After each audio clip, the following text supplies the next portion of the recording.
AP Nandyal జిల్లా శ్రీశైలంలో 16 నుంచి 20 వరకు ఉగాది ఉత్సవాలు జరగనున్నాయి.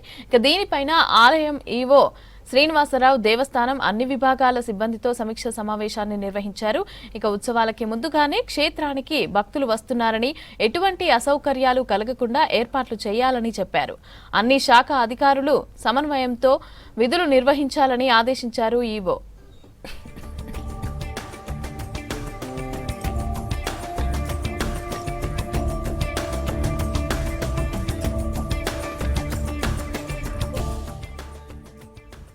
భక్తుల రద్దీకి అనుగుణంగా ముందస్తుగానే అన్ని ఏర్పాట్లు సిద్ధం చేసుకోవాలని అన్నారు ఈవో శ్రీనివాసరావు.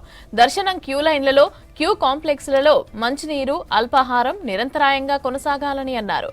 ఫ్యాన్లు, కూలర్లు సజావుగా పనిచేసేలాగా చూడాలని అన్నారు ఈవో.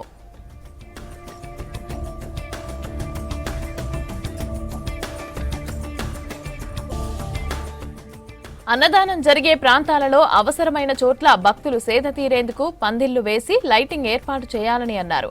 పాదయాత్రగా వచ్చే భక్తులకు ఏర్పాట్లలో ప్రత్యేక శ్రద్ధ వహించాలని అన్నారు ఈవో శ్రీనివాసరావు. స్వచ్ఛంద సేవకుల సేవలు కూడా వినియోగించుకుంటూ ఉగాది ఉత్సవాలు అందరి సమన్వయంతో ఈ ఉగాది ఉత్సవాలు విజయవంతం చేయాలని ఆలయ సిబ్బందికి సూచించారు ఈవో.